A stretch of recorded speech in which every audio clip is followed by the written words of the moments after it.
Yeah, so really a warm welcome to the Slade, Clio. I know we're all really kind of thrilled that you're here. Looking forward to hearing you talk.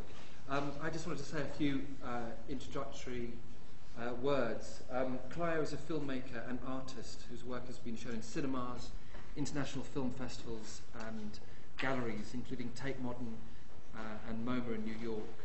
Her work has been screened on Channel 4 as well as international broadcasts.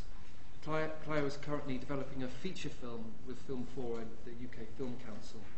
Her critically acclaimed debut feature, The Arbor, from 2010, has won many awards, and there are many of these. I just want to list a few of them though. Best New Documentary Filmmaker at the Tribeca Film Festival in New York, Best Newcomer and Sutherland Award at the London Film Festival, the Douglas Hickox Award at the British Independent Film Awards, and the Guardian First Film Award.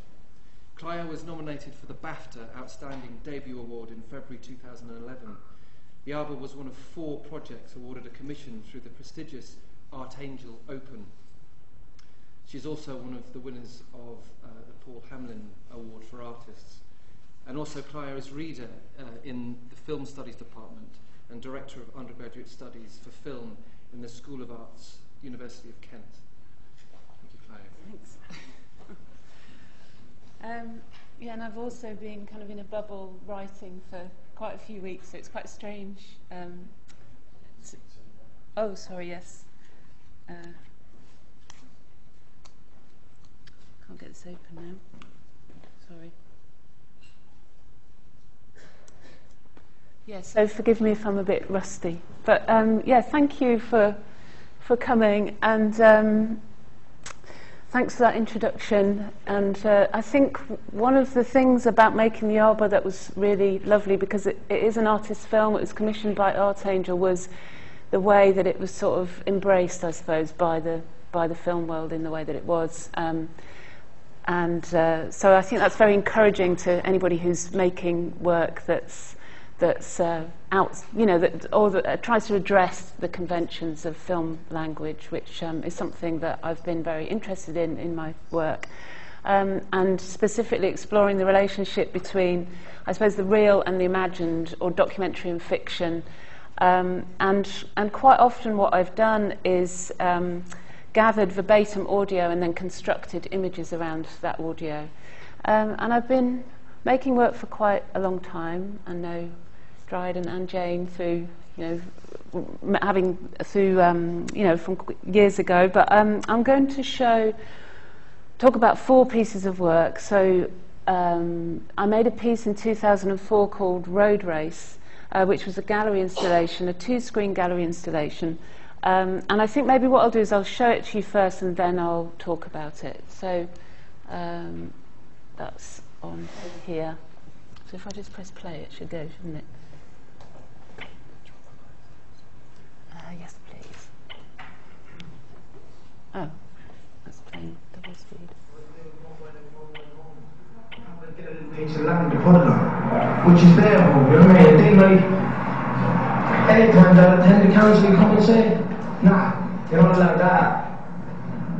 Do you know what I mean? So you're not allowed to put your car on the ground, you're not allowed to buy a piece of land and put your car on it. What are you allowed to do? You're allowed to go and put yourself in a house. It's not a country though. Yeah, you know, they've got all the travellers in the house, you're not going to travel the country. You know, if you take all the cotton horses off the road, what are they going to do? They want us to live in a house and have a riding horse and sit in his back and go to the up and go around in circles or something like that there, you know what I mean? So it's all what they want.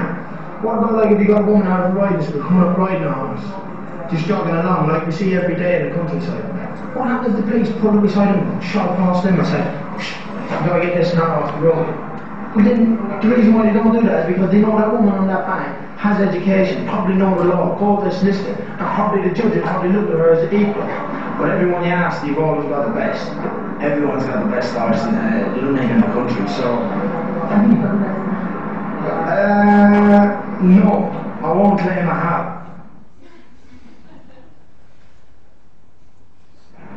If you ask anyone, everybody's got a good horse.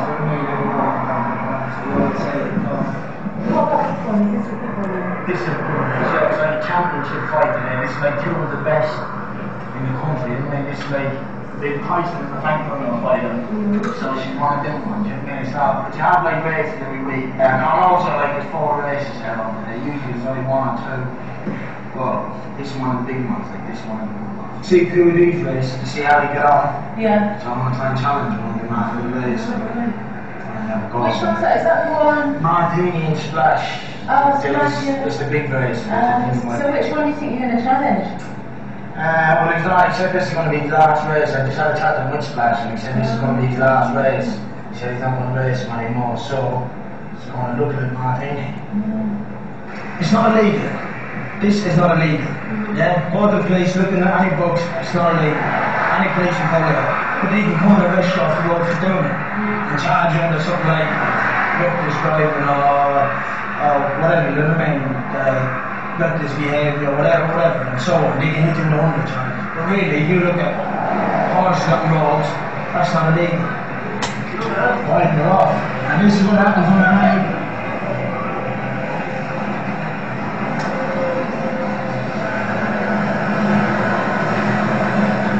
And round we go.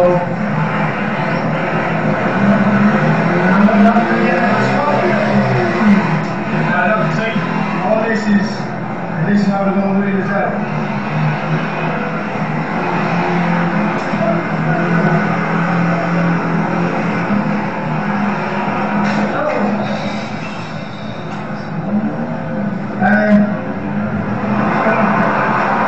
They think you want to quit a Martini!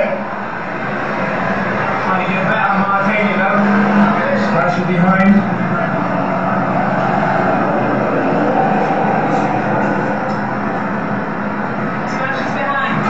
Behind Jack. Is he? Is that Splash behind? Yeah, that's Splash behind. Is it? Yeah. Is it? No, that's Martini. Splash in front. Splash in front. Anybody want to win now? Who do you want? Martini. No, Martini himself. No, Martini himself. I want Martini himself. Hey, what I say? What I say?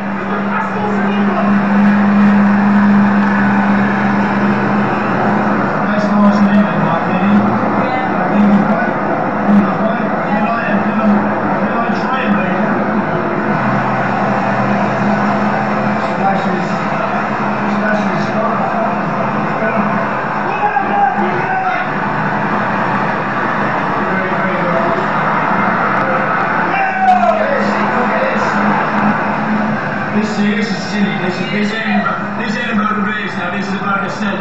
Yeah, this is, you know what I mean, this ain't good. That's a bit unfair for horse. It's like, you know what I mean? This is not, that's not fair. This don't usually happen like this on races, like in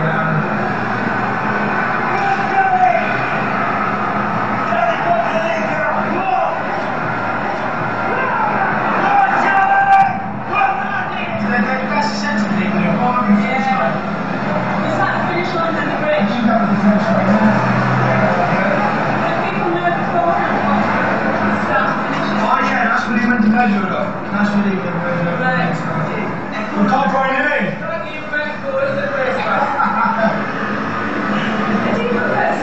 He used to own him. He bought him when he was cold. And he sold him to this man here. He bought this horse here. He's cost a lot of money. It's 27,500. Wow.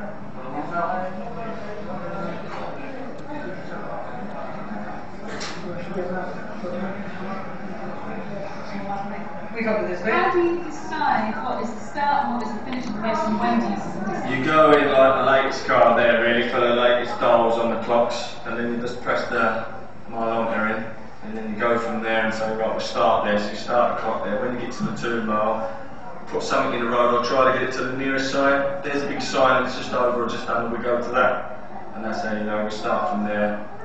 Just keep going together, ready, go. And then when you get to the finish, you know, because you're sitting on the car at each one. Yeah, but if there's a real good horse on the road, and he's being challenged by another one what's up going, then that is the talk of the country. So everybody knows when it's happening, and they all go there in droves. You get a job to park up, there's so many motors there. Really? Yeah. And then you just have to take your place behind. You just have to smash, crash to get to, and that's literally crash and bash to get to that front to see it. And people will crash bash. Oh yeah, a lot of them have bought old cars for the job.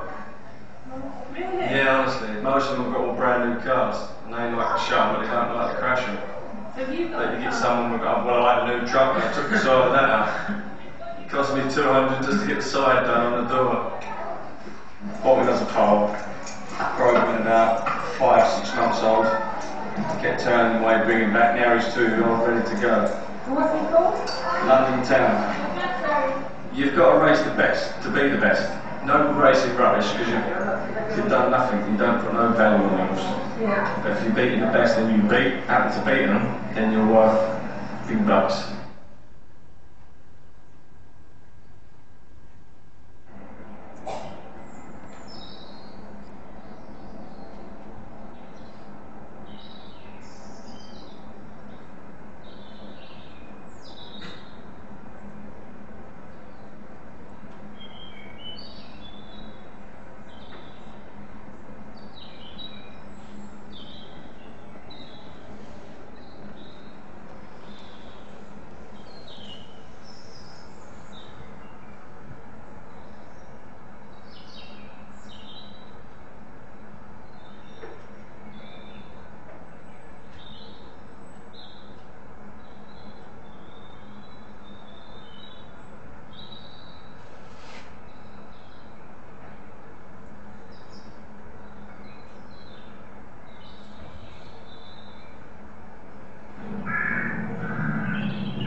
Yeah, so that's Road Race, and it was a 2-screen film video installation.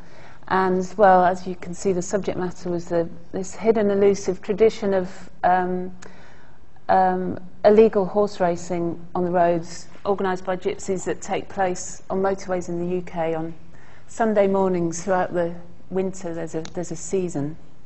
So it explores the transitory nature of the races and our expectations, informed by myth of traveller culture. So I guess I'm interested in the fact that it's hidden because it offers the possibility of fabrication, but documentary is expected to deal with facts. So the way that it was installed was the small section was on a monitor, and the big screen was projected, and it played with alternating soundtracks. So the footage on the small screen is handheld DVD footage shot on an actual race, with sync sound and very few edits, so a bit like cinema verite or direct cinema. And the other is a constructed sequence that was shot on film, on location, in controlled conditions, with entirely post-produced audio. So it's a fictional reenactment, I suppose, based on fact, and in the tradition of classical cinema. So the sequences played on a loop and it alternated between the two soundtracks. The initial idea was actually to go and record sound at an actual race and then reconstruct the visuals around the sound. But it was very difficult for me to actually get invited to a race in the first place. And then when I finally got to go to this race, that was quite a big race in their calendar, nobody would wear a microphone because people were very used to having cameras there because it's part of the racing culture, because people show each other videos and they get sold at horse fairs, and it's proof of who won the race. But everyone was very suspicious of microphones. So in the end, I kind of thought the whole thing had totally screwed up because I couldn't get the recordings that I wanted. So I was kind of sitting in the car at the side of the road, about to set off and drive in this race, and then Alan jumped in the car, who's the guy who then I said, "You drive." And then I filmed him driving the race, and I'm glad he drove because he knew how to drive in a race and I didn't really. So so that's kind of how that came about. So it kind of ended up going back to the initial idea in some ways, in that you play these two different soundtracks. But I think what I was interested in was what Stella Brusi calls the aspiration of documentary to collapse the distance between reality and representation, and in a way how futile that is, because there'll always be a gap. So in a way the piece is kind of deliberately questioning the idea that it's possible to represent the real. So there's a set of stylistic devices that denote realism, and it's wobbly handheld camera, the voice of the filmmaker behind the camera. Back when I filmed this, the hum of the camcorder, because the microphone's on the camcorder, and invisible edits. You try and hide your edits. But as the filmmaker Errol Morris said, truth can't be guaranteed by style or expression. Truth can't be guaranteed by anything. So Stella Brusi says that documentary can never offer a representation of real events that's indistinguishable from the event itself. It's always a negotiation of reality via apparatus. And so the aspiration to collapse the distance is futile. And I suppose I'm really interested in that gap and acknowledging it and exploring it. And I suppose there's something that we do when we listen, and it's called psychoacoustic filtering, and microphones obviously don't do that. So, if you're at a party or whatever, you can tune into whoever is standing in front of you that you want to hear and block out all of the other sound. And the same way in the race, I could choose to tune in to the sound of the horse's hooves on the tarmac. I could make lots of different subjective choices about what I listen to, and the same with the images in a way. So if you watch the sequence that was shot you know, direct cinema kind of a way, then actually you don't hear the subtlety of sound that you might hear if you were really there. You don't hear, you don't see the images, or you know, you see the people watching from the bridge, and somehow you might imagine yourself up there watching the race from the bridge. You use your imagination, I suppose, is what I mean. And so, in a way, cameras and microphones are very reductive. And I think I'll go on now and show the next piece, which there are some similarities. Now, hang on, let me just find that.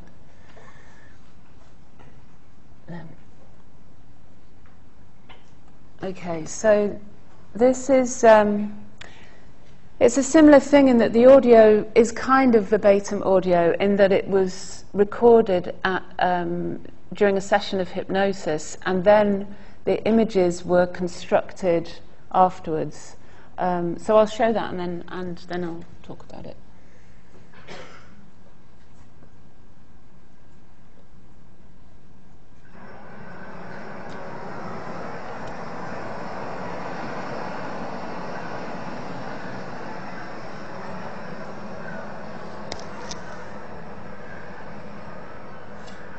Tell me what it is you're seeing at the moment. I think it might be an image from a photograph. She's in sunglasses and a headscarf sitting on a beach. She's kind of concerned, sad. Her brow is furrowed. Would you like to speak to her? No. Is she saying anything to you?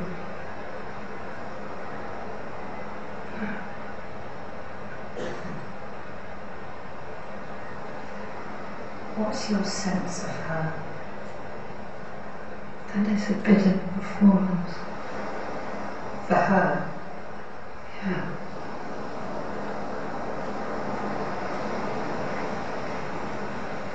Would you like to stay with this image, or would you like to find another one? Think about it. Okay.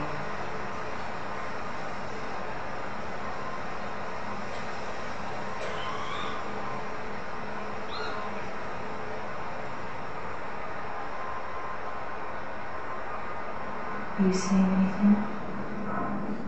I'm seeing this friend I had when I was 10. Can you describe her to me? Long, straight, dark hair and kind of a round face and smiling brown eyes. Is she a good friend? Yeah. Is that a happy memory for you?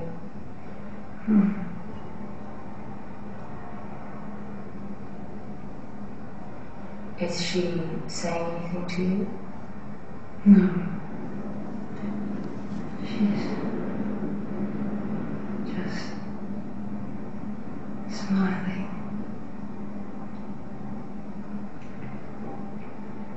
Are you doing anything together? Not in this image. It's really just her face, but close and vivid, and seems accurate. I'm pleased to see it. And to see her, and to remember her, just remember how she looked properly.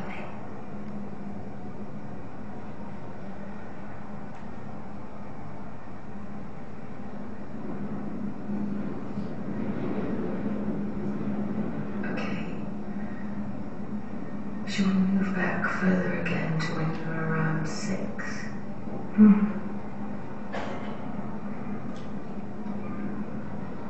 Have you any memories at all of yourself at that age? A place, more than a specific thing. The house that I grew up in. The bit that I'm thinking of is in. It's the yard. It's in the yard. What's the yard like? Is it sunny? It's sunny. It's paved. Is anybody with you in the yard?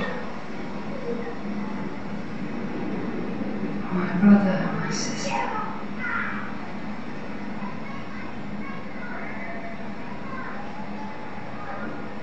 What are you all doing together?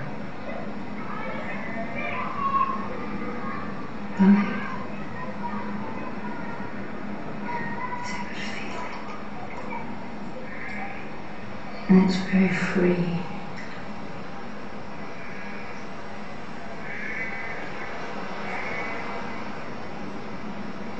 The three of us are naked and my mother's there and maybe a friend of hers. She's sitting at the front of the house.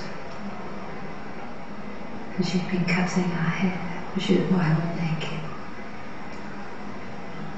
And we're running around and it's sunny and I think her friend is in the loft, which is up some stone stairs. And it was my dad. And I think he might be filming us. She's happy. Properly happy. And not a performance.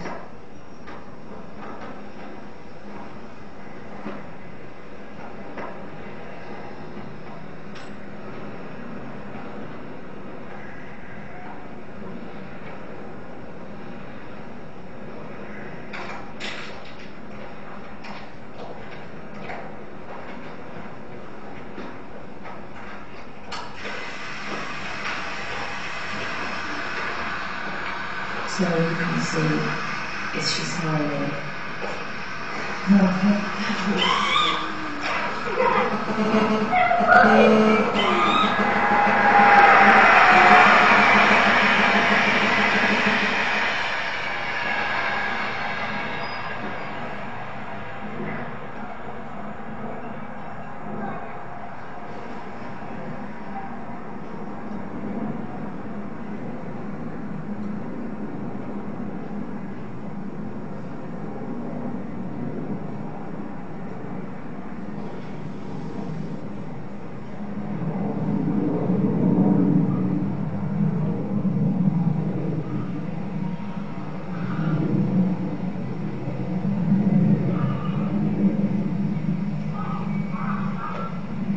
She had dark hair then. My mum's hair when she lived with us was dark. And then when she left she became this performer she had, which became blonde. She would wear blonde wigs. And then she was blonde from then on. So, how are you feeling about her? I feel sad. Just move away from the image of your mother and remember that safe place. And when you're ready, I'd like you to open your eyes and come back into the room.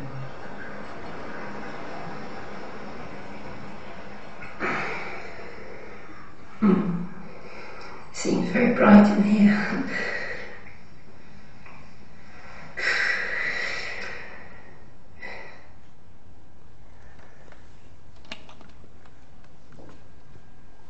So this was commissioned by Film and Video Umbrella, and it had to be a single shot, so they commissioned a series of single shot films.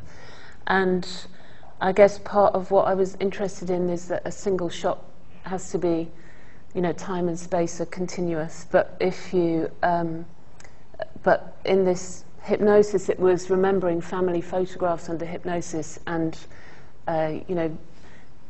the chronology is muddled up, and you're jumping through time and space. So I liked that contradiction, I suppose, or tension between those two things. So it was shot on a mobile phone, and that was because, in a way, domestic photography is related to this idea of the family photographs being recalled under hypnosis, and also there's a reference to Super 8, and I suppose in a way it's the contemporary equivalent of Super 8. And I guess part of what interests me is that this was shot. Actually, I think I'm getting little. Anyway, when was this made? 2006.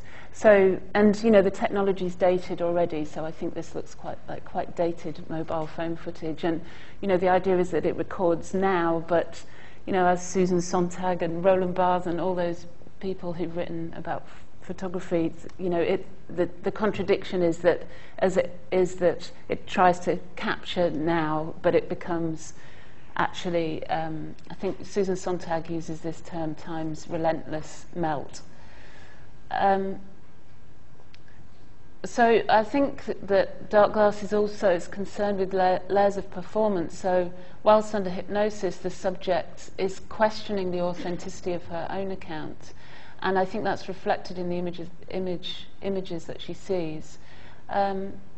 So are the expressions that she reads on her mother's face evidence of genuine emotion, or are they being faked? So is the mother performing happiness? Is she performing sadness? And then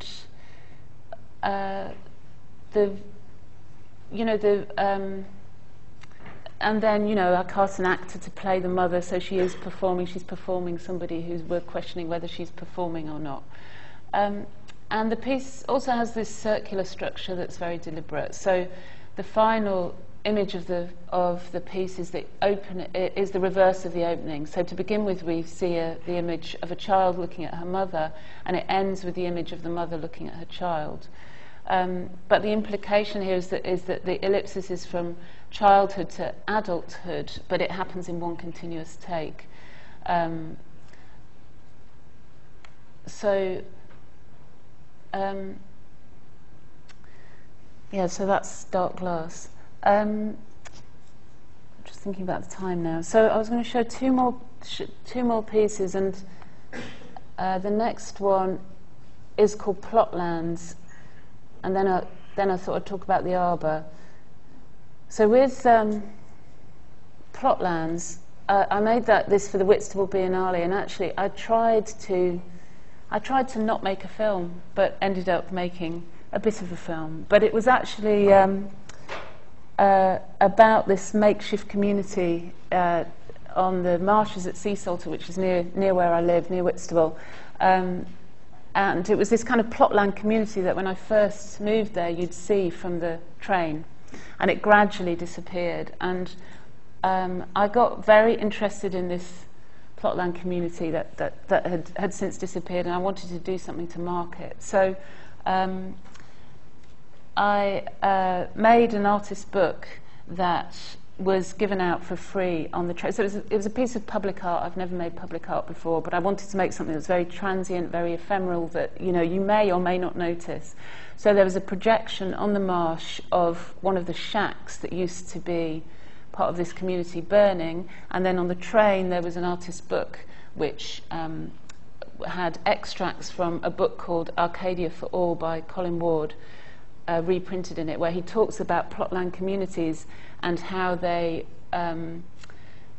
I'll read what he says, because he says it much better than I can. So in the first half of the 20th century, a unique landscape emerged along the coast, on riverside and in the countryside, more reminiscent of the American frontier than of a traditionally well-ordered English landscape.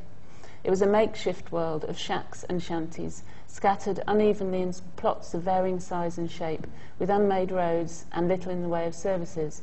To the local authorities, who dubbed this type of landscape the plotlands, it was something of a nightmare, an anarchic rural slum. But to the plotlanders themselves, Arcadia was born. In confrontations that ensued between custodians of the environment and these new Arcadians, questions arise that are no less important today than they were at the time. The 20th century plotlands have now all but disappeared, but the legacy of this strange landscape is still with us. The plotlands can be seen as an expression of revolt against the iniquities of urban-based capitalism and a preference for political and geographical dispersal. From this standpoint, the association of plot owners with freedom rests less on the material fact of ownership as an end in itself and more on opportunities to create a small world of one's own choosing. The plotlands become less an example of joining what was still generally a middle-class model of property ownership and more a way of rejecting urban society as it had then emerged. Possession of land acquired new meaning, not as a source of material wealth, but as a symbolic break with landlords and authority. It is a Proudhonian sense of possession, holding just enough property for one's own needs. The sense of property as freedom rather than theft.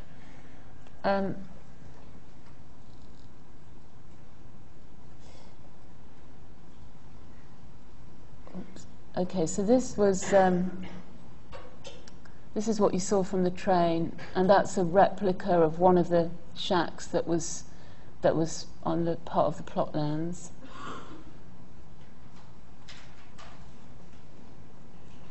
How do I make it full screen?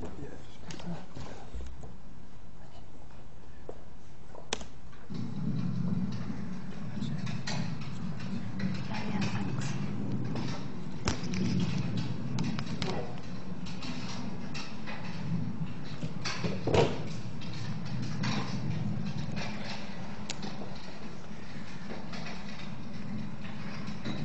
So Colin Ward has this brilliant title, which is Britain's Most Respected Anarchist, which I really like. Unfortunately, he died last year. So as you pass by on the train, this was projected on a big screen, and you know, you may or may not, people may or may not have seen it. That was the idea.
stop it there. Oh, sorry. Shall I keep it going? There we go.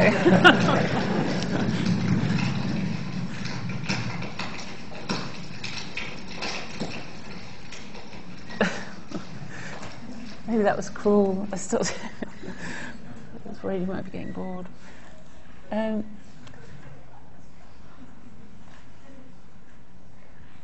There's actually I can't find it. I was going to show you the book, but I can't find it. But these are the pictures of which actually weren't part of the project in a way. This is just to put it in context. But these were so that's plot A15. This is plot T24, as you can see. So this is what was left by the time I went to record it. But when I first saw it, you saw kind of small holdings, basically, people who kept livestock, and this was kind of what was left. And I did drawings of these, and put them, but they were part of the book, and some interviews with plotlanders and this stuff from Colin Ward. Okay, so finally I'll talk about the arbor and show a clip from it. So I'm not sure how many of you saw it on Friday, but yeah. So it's a film. Well, it's not really a film about the playwright Andrea Dunbar. It's actually a film about the place called the Arbor, which is the name of her first play and the name of the place where she grew up. And it really, what I set about doing was, going. So I knew the film Reed Sue and Bob 2, which was an adaptation of two of her plays. And I didn't know her plays. I knew the Alan Clark film. I really like Alan Clark's work, and I picked up the book in a bookshop, and it had been reprinted with A State of Fair, which is this piece of verbatim theatre where Max Stafford Clark, the theatre director who produced her play, put her plays on originally, went back to Buttershaw in the year 2000 to kind of see what had changed. So I wanted to return for a third time and make a new piece of work that used this verbatim technique, but used it on film, and to see what had changed there, but also to reflect on the previous representations of this place, Buttershaw. Sorry, I've got hair in my eyes. So, in a way, it continues this exploration of the gap between the real and the representation of the real, and between memory and imagination, and about the instability of truth. So, verbatim theatre is this technique where voices are gathered in interview and then the text is cut and the actors perform it on stage. And, by being performed in a theatre by actors, it acknowledges that it's constructed. And the Buttershaw estate would usually be represented in film terms in the tradition of social realism, and that's a working method which in some ways aims to deny construct, so it aims for naturalistic performances with an invisible crew and camera, and so I guess I wanted to question those things.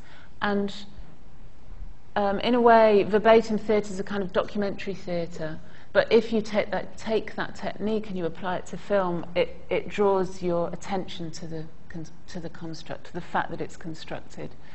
And I'll play a scene from it and then talk a bit more.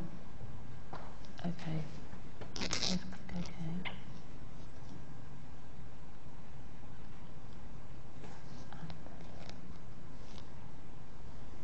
How do I know which one to select? The first one. Yeah. Oh, thank you. And I'm going to fast forward a bit.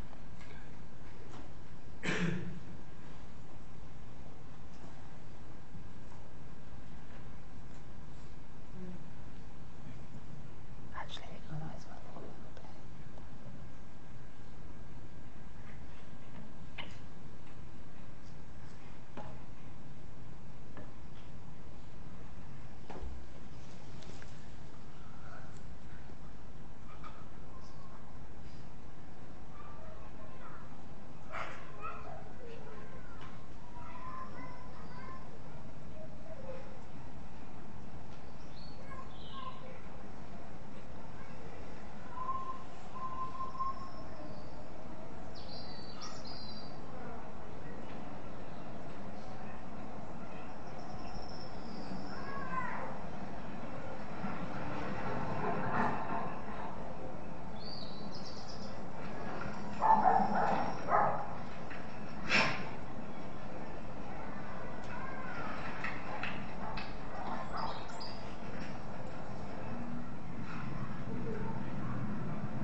I've got loads of childhood memories, but none of them are really good. I don't think you remember the good stuff.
Being in the house, Mum out in the pub, Mum comatose in bed, and setting fire to the bedroom to keep my brother and sister warm because it was cold.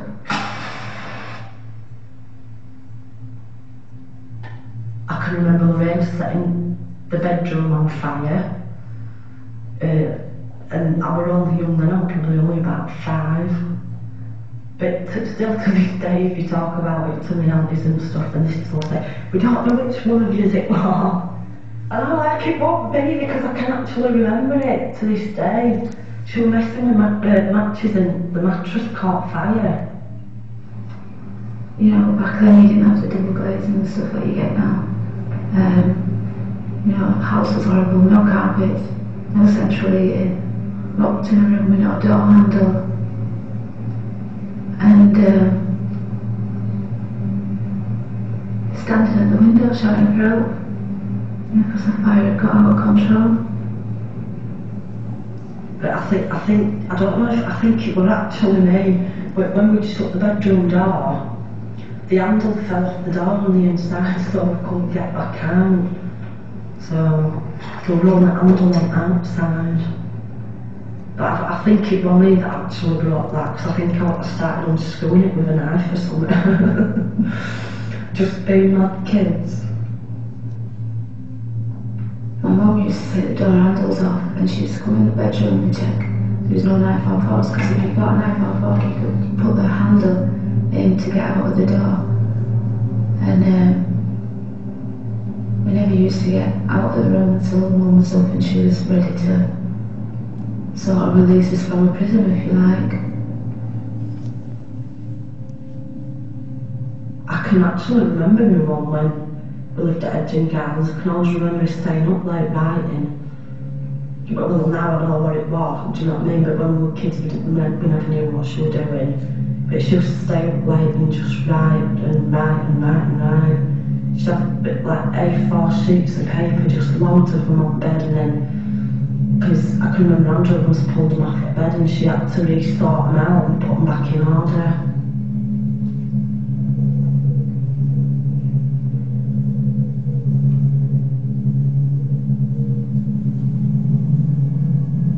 I can just remember banging on the window, trying to get out.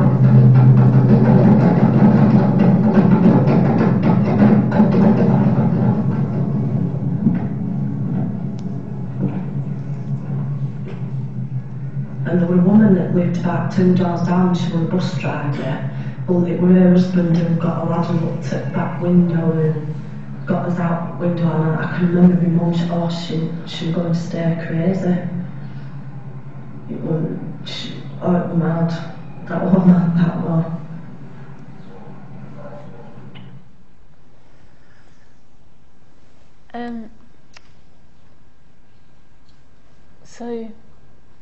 So the film opens with a sequence in which half-sisters Lisa and Lorraine recall a fire in their bedroom when they were young. So they've got completely different memories of the same event, and Lisa, well, actually, when Lisa told it to me, it was almost like it was a funny story, and that she thought it was her fault that they were locked in the bedroom, and Lorraine blames her mother, so for her it's a memory of being neglected, and their truths don't match. So it's important to acknowledge the instability of truth when you're making a film based on facts, and the formal techniques in the film are designed to remind an audience of that. So Andrea's fiction was based on what she observed. Andrea Dunbar's fiction was based on what she observed around her, and she reminded the audience that they were watching a play by her use of direct address. So the character of the girl in the arbor, which you see later in the film, introduces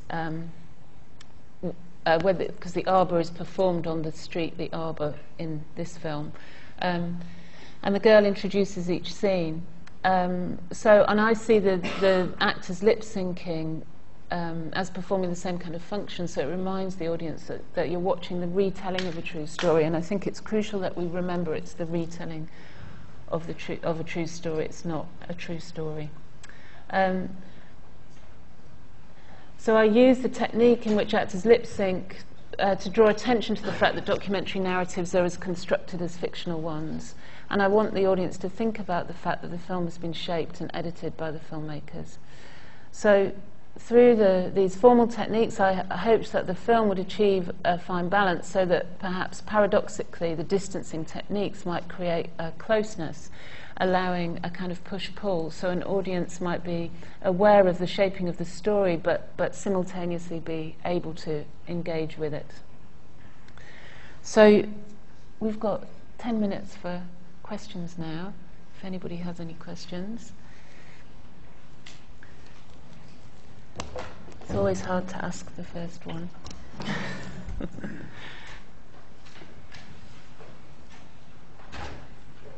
Yeah.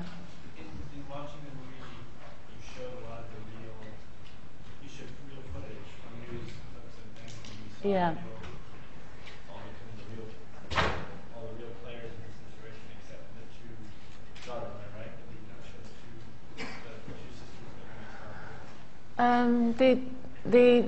The people that I think the only person that you see in the archive that you also hear their voice, who I interviewed, is Pamela, Andrea's sister Pamela, because her. Sorry. She's actually a real. She's the real one. So not these two, but there's. Did you see it on Friday? Yeah. So Andrea's sister Pamela. It's not the real Pamela. It's an actor lip syncing to Pamela's voice.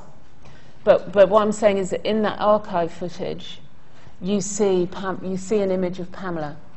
So she's the only one who I think is in the archive, and also who I also interviewed. And the actor who plays Pamela is played the girl in the original production of The Arbor. So with the actors, what I tried to do was cast from a pool of actors who'd been involved in Andrea Dunbar's work in some way before, but it wasn't possible for all of them. Yeah. With documentary, there's that issue of how do you prevent it from becoming exploitative, and do you think about that and how do you address that? Yeah. Well, I think in some ways it's unavoidable, and that maybe it's better to acknowledge that and be honest about it. And I think I didn't choose to do the lip syncing to protect people's identity, but I guess I was aware that that might be a benefit in some way. And as it turned out, Lorraine didn't want to be on camera, so in some way it protects her. And as it turned out, Anne and Steve, her foster parents, I don't know if you saw the film, but the foster parents, they ended up becoming professional foster parents, so working for social services, and so they actually needed to have that distance from the film, so it turned out to be useful for them too. Although I think probably I don't know actually. I was going to say maybe if I'd taken a camera they would have agreed to be on camera, but I don't know because I never asked that question because I didn't take a camera with me.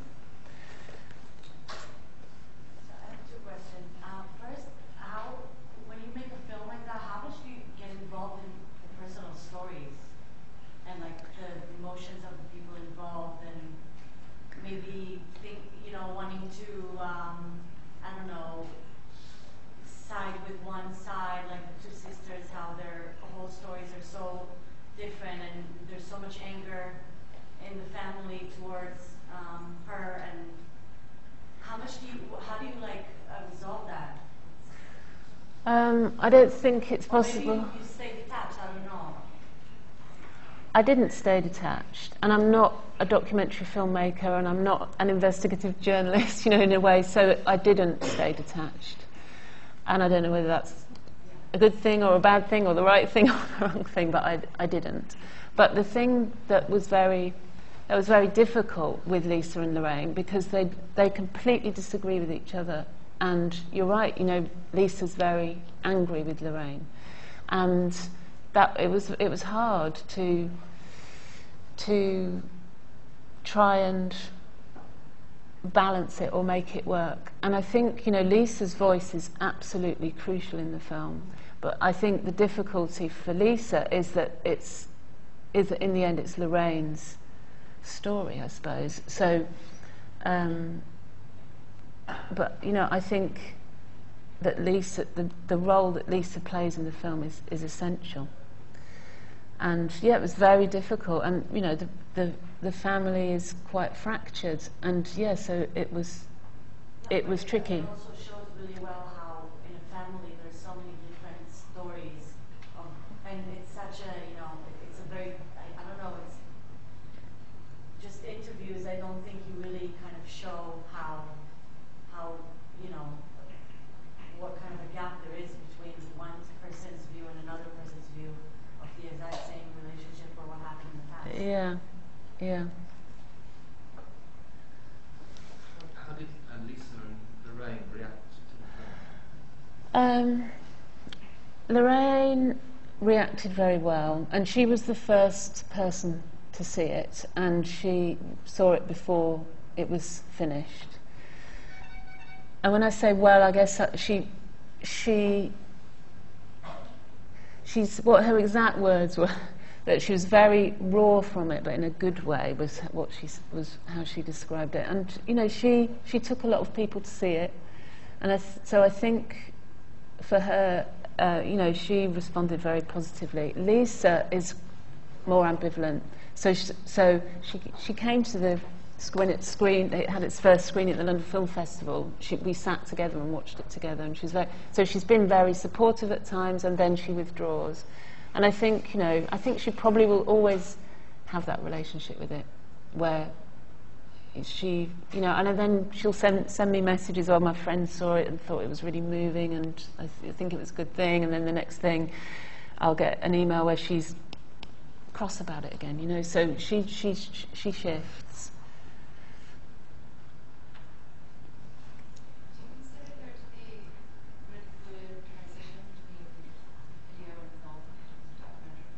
Sorry, say that again?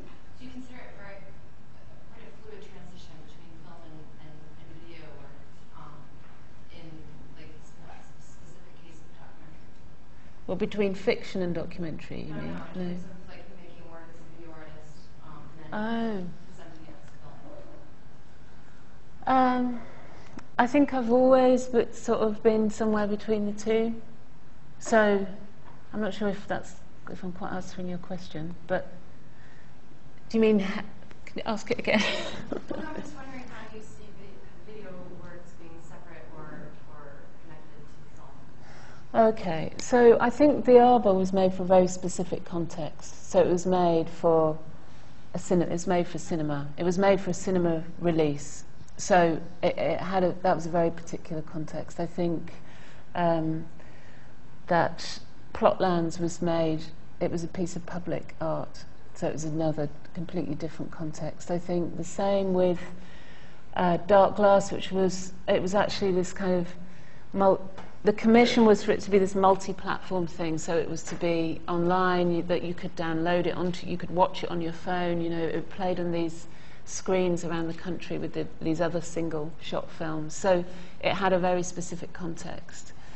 And Road Race, was made for a gallery. So I think, in a way, all of these four pieces respond to very specific contexts that they were made for. Does your approach differ in terms of making it, or the content that you pursue in the project, based on whether or not it's in a gallery or Yeah, I'd say so. Yeah, because I guess what I always hope to do is for the form and the content to have a very, close relationship, for them to. So yeah, is a short answer. Yeah. Another question: how hard is it to make a whole film with actors lip syncing? Like, how do you even achieve that? We had a very short, well, for a feature film, a very short schedule, so we shot it in 16 days. So we had, because I'd recorded all of this audio, and then the process was to do an audio edit, and then there was a big gap between doing the audio edit and doing the shoot, and in that gap I storyboarded everything, so it was very, very tightly structured. And then I worked with a casting director. I've never worked with a casting director before, and she found, I think she found very brilliant people, who they could do it. So in a way, then I handed it over to, and really Manjinder, who played Lorraine, had but just because because there's so much of her in the film, she really had the first 3 days were with Manjinder, and she just kind of had to rattle through it, so. Really, they took that on and did a good job, I thought. Thank